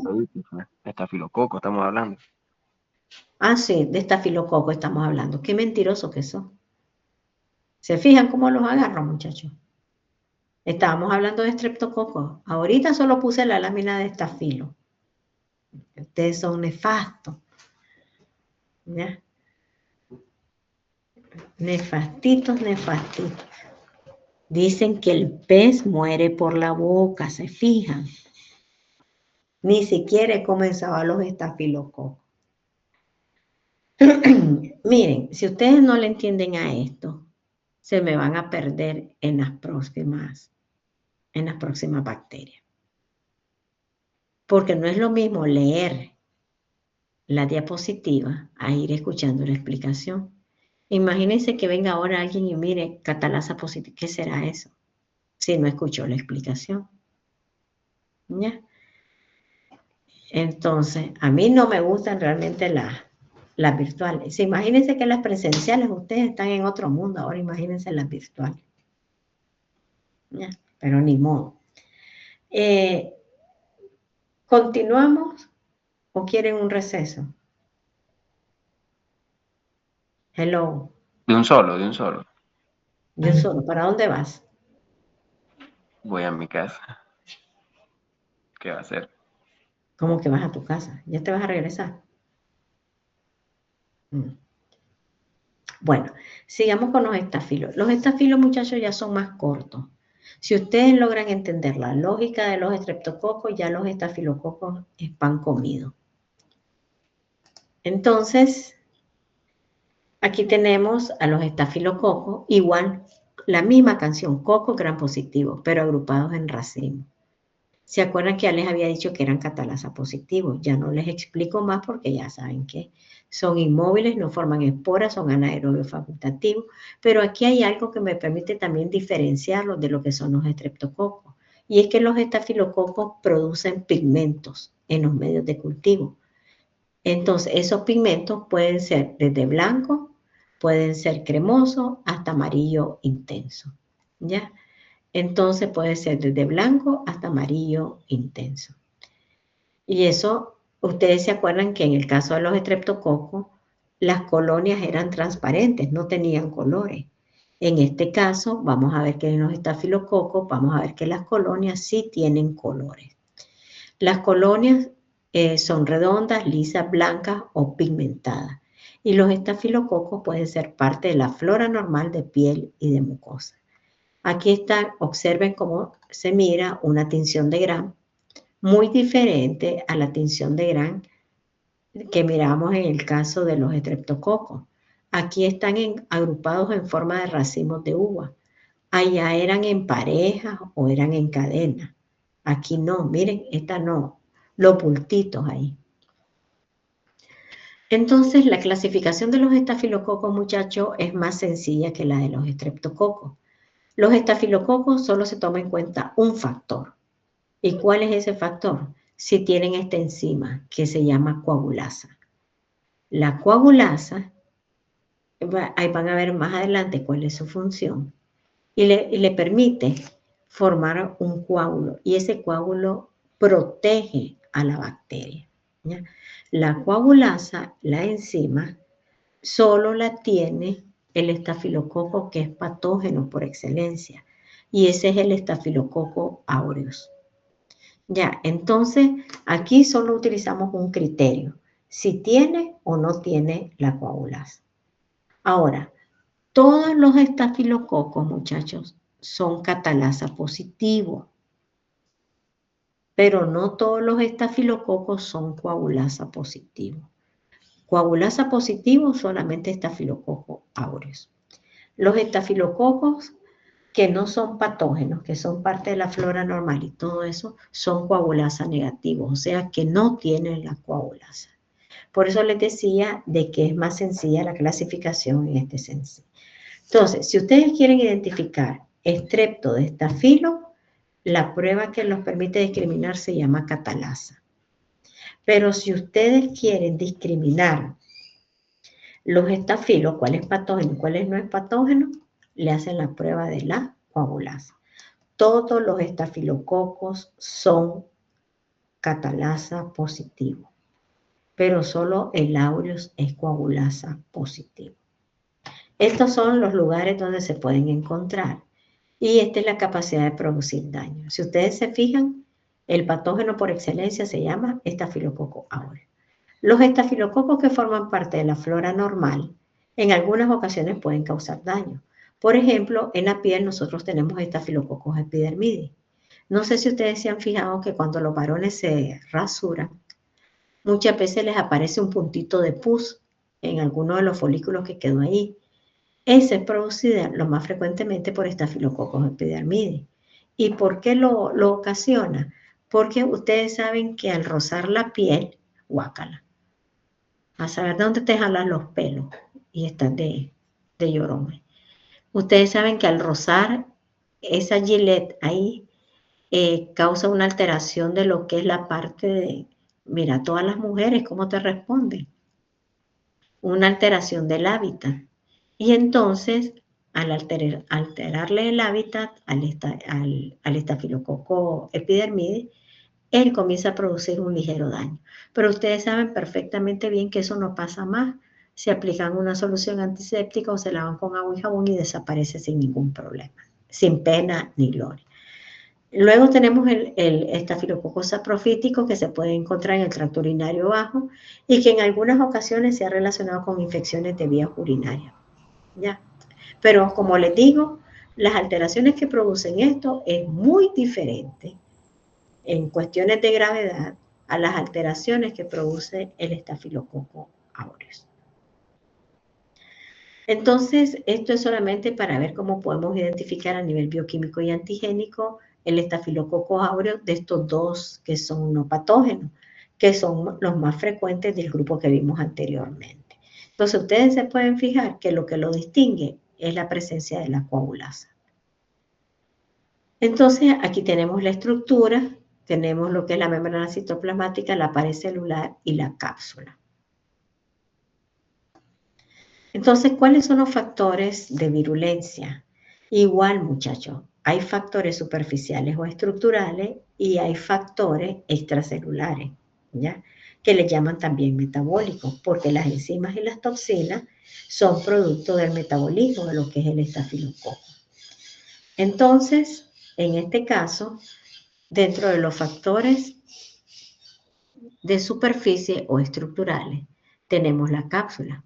Ya saben para qué sirve. Lo protege de la fagocitosis, pero también ayuda a la adherencia, aunque no es su función principal. El peptidoglicano, ya sabemos qué hace. La proteína A, muchachos, la proteína A es como que fuera la proteína M en el caso de los estreptococos. En los estreptococos, ¿se acuerdan? En el Piojene estábamos hablando de la proteína M, la proteína M, la proteína... Aquí no hay M, aquí es proteína A, ¿ya? Que también lo protege de la fagocitosis. Los ácidos teicoicos que también nos producen lo que es la fagocitosis. Entonces, aquí tenemos los determinantes estructurales, la proteína A, la cápsula, la pared celular, ¿ya? Y qué función tienen cada uno de ellos. Dentro de los extracelulares tenemos enzimas y toxinas, igual que lo miramos en el caso de los estreptococos, pero aquí cambian un poco algunas de ellas. Dentro de las enzimas tenemos hialuronidasa, que también lo tiene el estreptococo, hay lipasas, nucleasas, y aquí le agregamos algo importante, lo que es la coagulasa, la estafiloquinasa. Y hay otra enzima que no está aquí, pero que también es importante para la identificación y la sobrevivencia de lo que es el estafilococo aureus, que es la catalasa. ¿Ya? Dentro de las toxinas, leucocidina, hemolicina, la toxina del síndrome del shock tóxico, que también, ¿se acuerdan que la habíamos mencionado en el caso de lo que es el estreptococo? Y la toxina exfoliativa, que causa el síndrome de la piel escaldada, que ahí les voy a enseñar las imágenes. Entonces, aquí tenemos catalasa, coagulasa, ya con sus funciones correspondientes que ya las hemos ido mencionando. Y algo importante que se destaca aquí, que a diferencia del estreptococo, el estafilococo ha desarrollado resistencia a lo que son los beta-lactámicos. Ya, ¿se acuerdan que decíamos que todavía el estreptococo seguía siendo sensible a las penicilinas?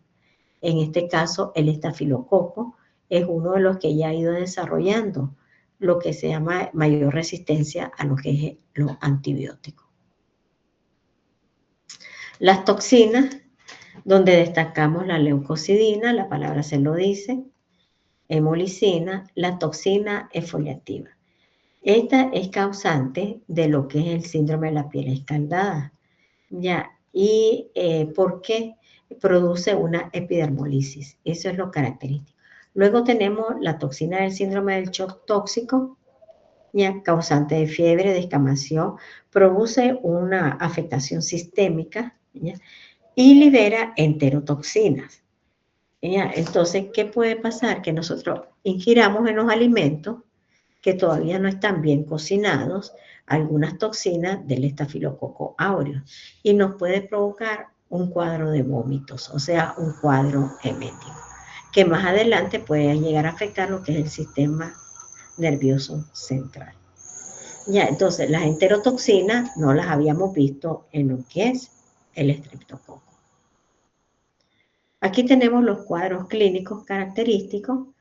Miren el impétigo. ¿Se acuerdan que habíamos mencionado impétigo en el caso de los estreptococos? ¿Ya? Esta es cuando aparece un puntito de pus en un pelito, se llama foliculitis. Cuando se unen varios pelitos, furunculosis. Y cuando la lesión se vuelve más grande y forma un absceso, se llama antrax.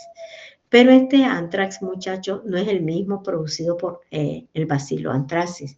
Van a ver que la próxima semana que hablemos de bacillus anthracis, produce un cuadro clínico que se llama antrax.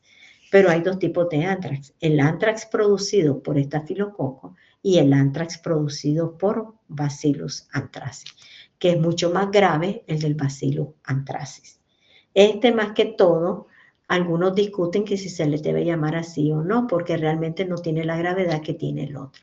La hidroadenitis, la celulitis, la paroniquia es una afectación, una infección de la piel alrededor de la uña, la mastitis, las infecciones de heridas, sepsis, endocarditis, infecciones osteoarticulares y neumonía. Aquí tenemos los cuadros tóxicos que habíamos dicho que cuando ingerimos nosotros las toxinas desarrollamos un cuadro de una gastroenteritis que puede evolucionar o desarrollarse como un cuadro emético. Este es el síndrome de la piel escaldada por liberación de toxinas que producen una epidermolisis. ¿Ve? Entonces destruye la epidermis y produce esto como muchas veces cuando uno se ha quemado, ¿ya? Generalmente esto se da cuando los niños pasan con aquellos pampers cargados de orín, ¿ya? Entonces eso sirve como medio de cultivo para las bacterias, para los estafilococos, comienzan a liberar la toxina y producen la destrucción de la epidermis. Y el síndrome del shock tóxico, que ya lo habíamos mencionado anteriormente. Además del estafilococo aureus, muchachos, tenemos los estafilococos coagulasa negativos, aquellos que son parte de la flora normal, donde se destaca el epidermides. El epidermides vive con nosotros, está en la piel y en las mucosas, y se puede diseminar a otros sitios, ¿ya? Sobre todo arrastrados por implantes o por dispositivos médicos. Cuando se introduce un catéter o algo, ustedes saben que uno rompe piel o pasa alrededor de la piel y va arrastrando a esa bacteria. Entonces, ¿qué pasa? Las bacterias son parte de la flora normal de la piel, pero si yo las pongo en otro lugar que no es la piel, allí sí me puede producir algunos daños, ¿ya? Entonces se ha relacionado con infecciones relacionadas con catéteres, infecciones de prótesis articulares o bien endocarditis. Luego tenemos al A hemolítico, que también es parte de la flora normal, pero está en menor concentración que el epidermide. El epidermide es el que más abunda como parte de la flora normal. Y luego tenemos el saprofítico, que se puede encontrar en la piel humana y en la mucosa del aparato genitourinario, y que muchas veces, por la introducción de aparatos urinarios, pueden arrastrarse lo que es, en este caso, los estafilococos que están alrededor del aparato urinario y ser introducidos a nivel urinario. ¿Cómo se hace el diagnóstico, en este caso, del estafilococo aureus? Porque ese es el que nos interesa, porque ese es el patógeno. Entonces, en primer lugar, tomamos la muestra y hacemos una tinción de grano. Ahí lo tenemos. Cocos gram positivos agrupados en racimos de uva. Tenemos el medio de cultivo. ¿Ya? En el medio de cultivo, ¿qué es lo que nos llama la atención? Miren ese montón de pelotitas, esas son las colonias. En el caso del estreptococo, solo miramos las perlitas transparentes. ¿Ya? Aquí tienen color. ¿Y por qué es importante la parte del color? Porque el estafilococo aureus es el que produce un pigmento amarillo dorado, amarillo intenso. Por eso al estafilococo aureus se le conoce con el nombre del estafilococo dorado. Entonces, cuando en un medio de cultivo ya uno observa estas colonias doradas o amarillas intensas, ya uno prácticamente tiene el diagnóstico de que es estafilococo aureus. Porque si lo vemos así, blanquecina, las colonias blanquecinas son de los estafilococos coagulasa negativos, ¿ya? Son de los que forman parte de la flora normal. Para eso me sirve el pigmento, para ir identificando ya las colonias. Luego, ¿qué tengo que hacer? Tengo que categorizar de que realmente sea, o confirmar de que sea estafilococo. ¿Y qué le voy a hacer? La prueba de la catalasa.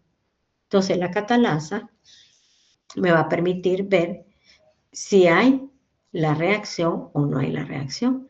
Entonces, acuérdense que los estafilococos, todos los estafilococos tienen catalasa. Por lo tanto, yo tengo que ver este tipo de reacción.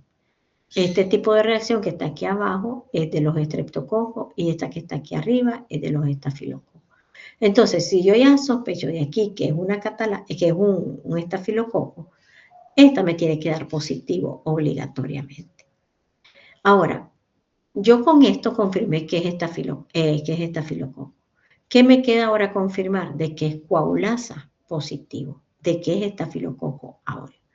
Y para eso hago la prueba de la coagulasa.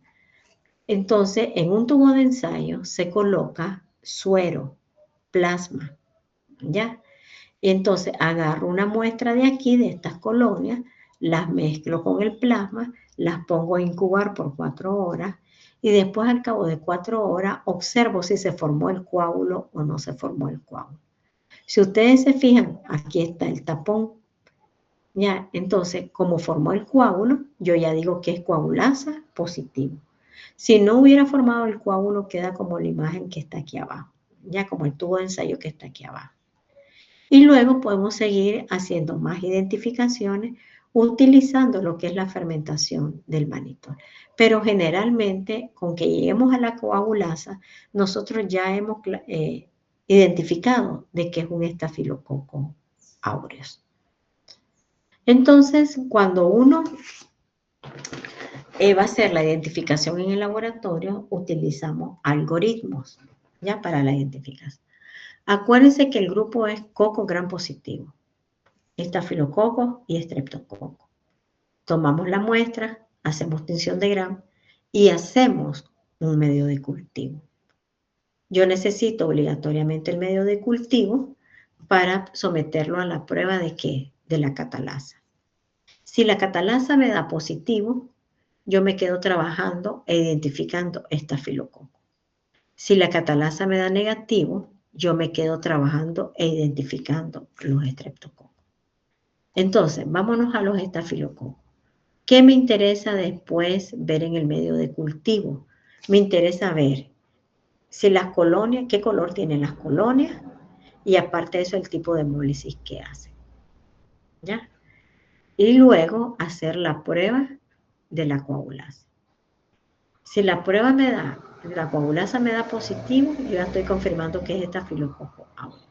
Si la prueba me da negativo, yo confirmo que es cualquiera de los otros estafilococos. Si me dio catalasa negativo, yo estoy estudiando estreptococo. Entonces, ¿a dónde me voy? Me voy a lo que es la identificación del patrón de hemólisis. Si yo veo que hace una hemólisis alfa y es sensible a la octoquina, es el Streptococcus pneumoniae. Si es resistente a la octoquina y hace una hemólisis alfa, es Streptococcus viridans. Si hace una beta-hemólisis y es sensible a la bacitracina, es el Piógenes del grupo A. Si es resistente a la bacitracina, es el Agalactiae, que es del grupo B. ¿Ya? Y los gamma hemolíticos los tengo que someter a cloruro de sodio para identificar a lo que son los enterococos. ¿Ya? Y de esa manera se hace la identificación en el laboratorio. Con una tinción de Gram, muchachos, yo no puedo decir qué especie es. Yo solo puedo decir, es un coco, es un bacilo, es un coco bacilo. Es Gram positivo, es Gram negativo. Y cómo se agrupa. Y en base a esas 3 características, yo puedo sospechar un género. Pero para eso tengo que montar otras pruebas para poder identificar realmente el agente etiológico. ¿Preguntas? No, ningún. Bueno, espero que les haya quedado más o menos claro, porque el que no escuchó y solo estuvo conectado, se me va a perder en toda la bacteria. ¿Ya? ¿Se acuerdan que así yo les dije en inmuno? Igual pasa aquí. ¿Ya? Bueno, muchachos, entonces la próxima semana ya vale. ¿Qué es eso? Habla en español. No me hables como en tu pueblo. Ya saben que vamos a hacer las presentaciones que tienen prueba de esta clase, ¿ya? Y que van a hacer el laboratorio de lo que es la tinción de Gram. En el transcurso del día les habilito ya la plataforma, ya está montada, solo me queda asignar los nombres de las personas que van a hacer las presentaciones. Eso es únicamente. Y lo otro es que ver, bueno, con el grupo, con Génesis, me voy a escribir para ver en qué momentos hacemos la revisión de sus notas. Muchachos, ustedes ya deben de tener un aproximado de sus notas. Acuérdense que solo hace falta una actividad ya. Entonces, lo que ustedes hagan, su consolidado, tiene que coincidir con lo mío. Lo otro es que no tomen en cuenta los puntos, yo ya se los dije. Lo que van a tomar en cuenta es lo que dice calificación. Para que vean. Entonces, todas sus pruebas en un solo paquete, lo que hacen en el laboratorio un solo paquete y la ANP un solo paquete. Para sacar un 60 y después posteriormente le suman el examen. Bueno, si no hay ninguna pregunta, chicos. Anabel levantó la mano. Sí, doctora, buenos días. Quería hablar con usted de manera privada, si es posible. Bueno, chicos, entonces sí, ahí finalizamos. Que tengan un excelente día. Nos seguimos viendo y les voy a solicitar que por favor desocupen la sala para poder hablar con Anabel.